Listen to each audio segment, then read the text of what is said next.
Amigos televidentes, muy buenos días. Como siempre, nuestro agradecimiento por acompañarnos en otra propuesta de palpitar económico de puntos de vista. Hoy tenemos la grata compañía de Laura Peña Izquierdo, quien es presidenta de la Copardón, que es la Confederación Patronal de la República Dominicana. El primer sindicato que existe en el país, por si usted no lo sabe. Muy buenos días, Laura. Muy buenos días, don Héctor. Gracias, como siempre, por la invitación. Un honor estar con usted. Bien. Y efectivamente, el único sindicato de empresarios inscrito en el Ministerio de Trabajo desde el año 1946. Estamos cumpliendo 78 años. Guapa. Eso merecería hacer alguna... Vamos a guardarlo para los 80. Estamos muy ocupados ahora. Laura, como a lo mejor se hubiera inspirado Joaquín Sabina en su canción Sintiéndolo Mucho, llegó la hora del tema del Código Laboral. Ya el pasado jueves ya se presentó. Así es. Después de mucho... Tantos años de discusión, así es. Sí, ¿satisface a Copardón? Obviamente nosotros estamos inmersos en la discusión de la reforma y modernización del Código de Trabajo desde el 2013, con una comisión que nombró el presidente en ese momento, Danilo Medina, una comisión tripartita, porque obviamente el Código de Trabajo es una ley tripartita y merecía pues una comisión así mismo, de esa forma. En ese momento yo estaba en ANGE, y me involucré mucho en esas conversaciones porque se hicieron algunos encuentros con muchos grupos de diferentes, de la sociedad civil, empresarios, para todo el mundo pues poner... Creo que el doctor Luciano era que uno de los... No me acuerdo si estaba el doctor Luciano, pero la verdad que se hicieron muchos espacios de trabajo en ese momento y se entregó un documento en el 2014 sobre cuáles eran los puntos que tenían que reformarse. Y obviamente, ¿cuál era el llamado al sector empresarial? Una ley que ya era del año 92 no se compadece con el país que tenemos hoy en día, ni siquiera en ese momento tampoco. Ha llovido mucho. Ha llovido mucho, como dicen. Yo siempre le digo a la gente, señores, comparen en nuestro país que cuando en el año 92 los comercios, la mayoría no trabajaba los domingos. No. Y de hecho nuestro código tiene un capítulo entero dedicado a ese tema de que no se elabora los domingos y cómo se iba a manejar el tema del salario y demás. Pero no solamente eso, nuestro país estructuralmente, económicamente, ha avanzado muchísimo y eso hace que tengamos una necesidad de reformar lo que son las jornadas, los procedimientos. Obviamente hoy en día las jornadas que manejamos son jornadas de 24/7 en muchas industrias hoy en día. Por ejemplo, la minería, que hoy en día pues es un sustento importante para el país, tiene 24/7, la industria, prácticamente todas las industrias trabajan 24/7 y en ese sentido el código tenía que adaptarse a esas formas de trabajo. El teletrabajo, que bueno, que se practicaba quizá incipientemente en el país antes de la pandemia, pero después de la pandemia el teletrabajo llegó para quedarse y definitivamente necesitamos que eso se norme de alguna manera, esa relación entre empleado y empleador, cuando el empleado no está en la oficina, las cosas son muy diferentes. ¿Qué le va a proveer la empresa? Si le va a dar todas las herramientas, la computadora, el wifi, teléfono, etcétera. Todas esas cosas hay que normarlas. ¿Cuál es la relación laboral que hay? ¿Cómo se manejan los riesgos laborales? Pues todo eso también era importante incluir en la reforma del código. Pero sobre todo el tema de procedimientos, jornadas y el gran tema que nos mantuvo mucho tiempo en discusión, el tema de la cesantía, que no fue incluida lamentablemente en esta reforma del Código Laboral, cuando realmente el sector empresarial fue que puso sobre la mesa esta necesidad de reforma del Código. ¿Por qué el sector empresarial, el sector empleador específicamente, ha hecho tanto énfasis en el tema de la cesantía? Mire qué es lo que pasa. La cesantía sí tiene un costo muy alto, un costo laboral bastante alto para las empresas, sobre todo para la micro y la pequeña empresa. Yo estuve dando una charla el año pasado, estuve participando en un panel, donde yo estaba reunida con una cantidad de emprendedores, muchachos jóvenes que habían emprendido, que habían tenido sus pequeñas empresas.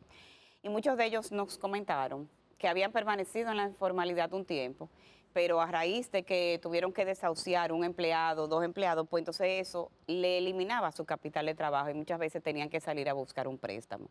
Entonces resulta oneroso el tema de la cesantía en muchos estratos, en muchas empresas. Entonces por eso fue que nosotros dijimos, esta cesantía debe reestructurarse. Entonces es importante, don Héctor, aclarar. El sector empresarial nunca ha abogado por eliminar la cesantía, porque la cesantía cumple un papel y un propósito en la relación laboral. Nosotros abogamos por una reformulación, por un cambio en el estilo de la cesantía. ¿Qué es la cesantía? La cesantía existe porque el empleador dominicano tiene la potestad unilateral de retirar un empleado de la empresa sin darle razones. Entonces, eso requiere una indemnización y esa indemnización es la cesantía. ¿Por qué? Porque ese empleado se quedó de repente sin trabajo y tiene que salir y emplear un tiempo en buscar ese trabajo que quién sabe cuánto le tomará. Entonces, en ese sentido, ese empleado tiene que irse con cierta cantidad de dinero para poder subsistir, para poder cubrir los gastos de su familia, de su casa, etcétera. Pero ¿qué sucede? Cuando el Código de Trabajo se aprobó en el año 92, no teníamos ley de seguridad social. No. Entonces, ¿qué sucede? En Vino el 2001... casi 10 años después. Y casi 10 años después, 9 años, tenemos la promulgación de la Ley de Seguridad Social, que viene siendo la conquista más grande del trabajador dominicano. Entonces, ¿qué sucede? Esta ley, pues, viene a traer cobertura de salud, cobertura de pensiones y cobertura de riesgos laborales que no tenía el trabajador dominicano. El 70% de salud y de pensiones lo cubre la empresa y el 30% el empleado. Y aparte de eso, la parte de riesgos laborales lo cubre la empresa completamente pagando un 1% de la nómina. Entonces, ¿qué sucede? Se carga laboralmente a la empresa, o sea, hay más carga laboral que la empresa está dispuesta a asumir, porque nosotros hemos visto los frutos de tener estos empleados con esas coberturas, porque incluso la parte de pensiones le da un seguro de discapacidad y sobrevivencia que no se tenía. También hay subsidios que tampoco el empleado tenía, subsidios de maternidad, de lactancia y de enfermedad común. O sea que hay un ganar importante en esta cobertura. ¿Qué sucede? Anteriormente, los patronos, las empresas, utilizaban también la cesantía como una manera de retirar a un empleado que había cumplido 30 años, 40 años en la empresa, cumplió 70 años, y ya la empresa decide desahuciarlo, pero no por nada malo, sino para que la persona se vaya a su casa, y esa cesantía servía como una pensión. Porque antes de la Ley de Seguridad Social, aquí prácticamente ninguna empresa ahorraba ni tenía planes de pensiones, solamente las multinacionales. Entonces, ¿qué pasa? Que ya si el empleado tiene un plan de pensión para su futuro, para su futura pensión, entonces la cesantía puede disminuirse, porque entonces la cesantía, el único papel que nosotros necesitamos que cumpla ahora es para resarcir al empleado que se desahucia de manera unilateral. Entonces, ¿qué nosotros abogamos? Pusimos varias opciones sobre la mesa. Sobre esas opciones me gustaría que fuéramos un poquito más explícitos. Vamos a hacer una breve pausa comercial y volvemos en unos instantes. Gracias.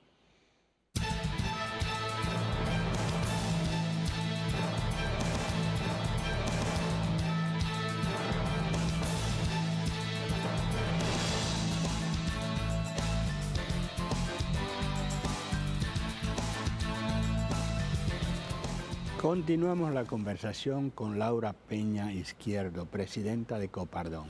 Se sugiere usualmente que cuando hay un tema, una controversia sobre algo que se quiere cambiar o modificar, que se presenten soluciones, no solo el tema. Usted está hablando de qué eran las opciones que tenía el sector. Pues precisamente en el Consejo Consultivo de Trabajo, que era donde se llevaban a cabo las discusiones tripartitas, que tuvimos desde el 2022 hasta ahora, constantes reuniones. En total probablemente más de 100 reuniones en ese periodo, que fueron reuniones muy buenas, muy bien llevaderas, encabezándola el ministro de Trabajo, donde llegamos a muchos consensos. Cuando llegamos a la parte de la cesantía, nosotros pensamos, bueno, realmente el sector empresarial tiene que darle opciones al gobierno y a los sindicatos de diferentes opciones de cambiar la cesantía, ese régimen. Una de ellas fue topar la cesantía con una cantidad de años. Otra fue con una cantidad de salarios. Vamos a recordar que la cesantía es infinita en el tiempo. Si un empleado tiene 21 años trabajando, 20 años en una empresa, le va a tocar, si se ejerce el derecho de desahucio, porque eso es importante aclararlo, se le va a pagar a ese empleado 23 días por cada año de trabajo. Dependiendo, y en base al salario de los últimos 3 meses. Otra de las opciones que nosotros pusimos sobre la mesa era calcularlo sobre el salario promedio que ese empleado había tenido en esos 20 años que trabajaba en la empresa, porque era más justo para la empresa desahuciar a un empleado en base al promedio de los salarios que había tenido que en base al último salario. Hay muchos empresarios que a veces están aprensivos en hacer aumentos de salario porque inmediatamente le incrementa el costo de su pasivo laboral.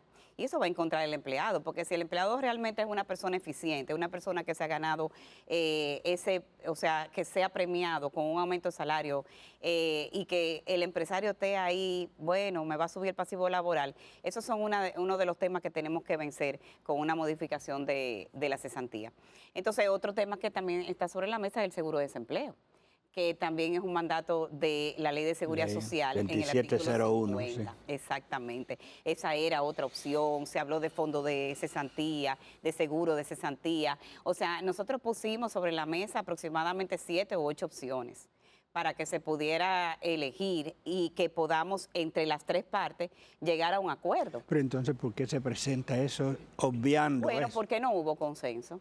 No hubo consenso y como realmente hay grandes avances en la ley, en todos los consensos que logramos en esos años, pues el gobierno decidió presentarlo para por lo menos que se modifique. Sin embargo, nosotros como sector empresarial entendíamos que se tenía que presentar con una modificación de la cesantía.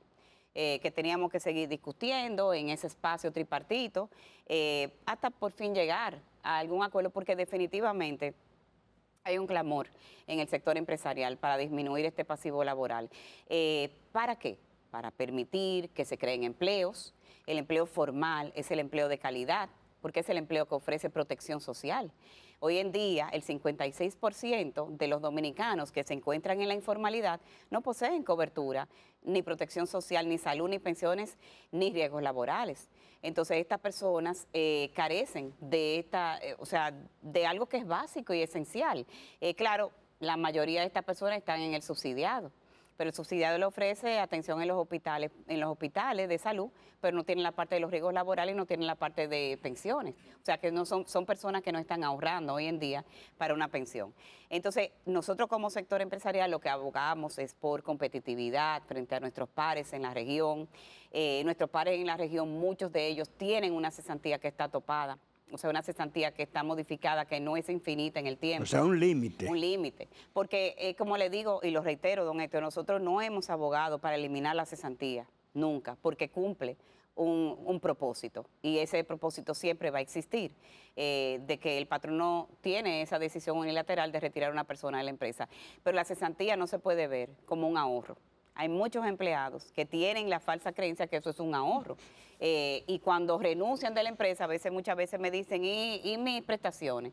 Entonces, los derechos adquiridos para una persona que renuncia son sus vacaciones y su regalía, su proporción de regalía. No tiene más nada. Entonces, realmente hay que comunicar mejor, hay que informar a los empleados y además, muchos empleados creen que con la modificación de la cesantía se le afecta sus derechos adquiridos en caso de que se ejerce el desahucio con ese empleado, porque no necesariamente a ti te van a desahuciar, puede ser que tú decidas renunciar. Entonces, se ha creado una distorsión con ese tema de la cesantía, porque muchas veces ese empleado que tiene muchos años en una empresa y que quizá ya no está a gusto en la empresa y se quiere ir, no quiere renunciar. Entonces, lo que hace es que incurre en acciones en contra de la empresa para que la empresa no tenga más remedio que ejercer el desahucio. Entonces, esos son los temas que nosotros tenemos que vencer con una modificación de la cesantía para que tengamos mejores relaciones laborales para ambas partes. Porque si un empleado no quiere estar en una empresa, no debe de retenerlo el tema de la cesantía. O sea, tiene que ser una persona que tome su decisión.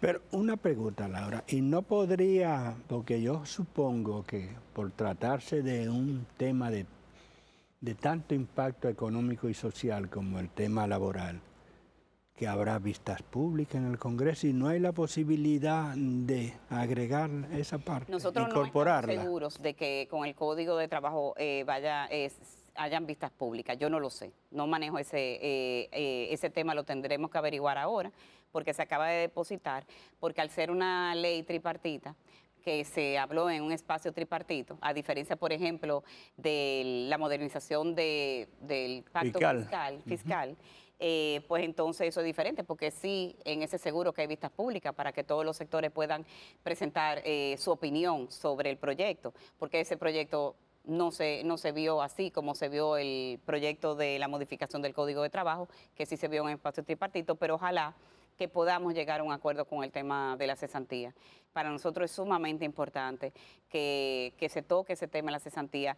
Sí debo de decir que los temas que nosotros consensuamos son temas también muy importantes, que nosotros nos alegramos de que hayamos podido consensuar el tema de la jornada, que había que modificarlo, de que se permitan diferentes tipos de jornadas mixtas, jornadas 4x4, donde los empleados, por ejemplo, en el sector turismo o en industria, trabajen quizás 4 días corridos y tengan 4 días de descanso, 3 días de descanso, porque son personas que trabajan probablemente alejados de sus hogares.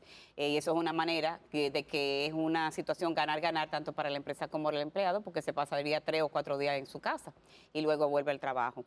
El tema de vacaciones, el tema de paternidad lo vimos también, el tema de los procedimientos, muy importante también, ya no se va a tener que depositar el duplo de la sentencia cuando cuando el demandado quiera apelar, que eso también era un problema para sobre todo la pequeña, la microempresa, ya solamente se va a depositar el monto de la sentencia y no el duplo de la sentencia, los plazos se incrementaron. O sea, sí hay muchas cosas positivas en el código. Sin embargo, pues nos quedó un punto muy importante.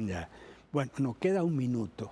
¿Y los congresos de Copardón ya no? Ay, sí, qué bueno que me lo mencionó, porque yo hablé mucho del tema del código. Tenemos congreso de riesgos laborales los próximos días 23 y 24 de octubre.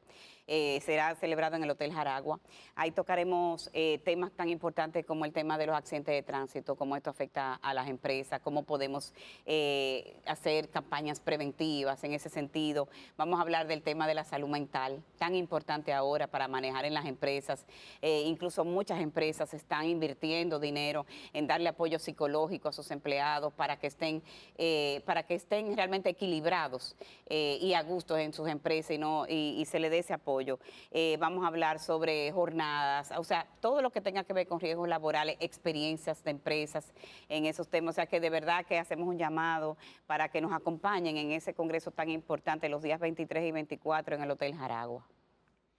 Muchas gracias. Nada, Laura, tú como siempre, tú sabes que este espacio es tuyo. Gracias. En cualquier posición donde tú estés, como te lo has demostrado donde has estado anteriormente. Gracias, don Héctor. Bien. Y a ustedes, amigos televidentes, como siempre, la cita para el próximo domingo en otros puntos de vista. Hasta entonces.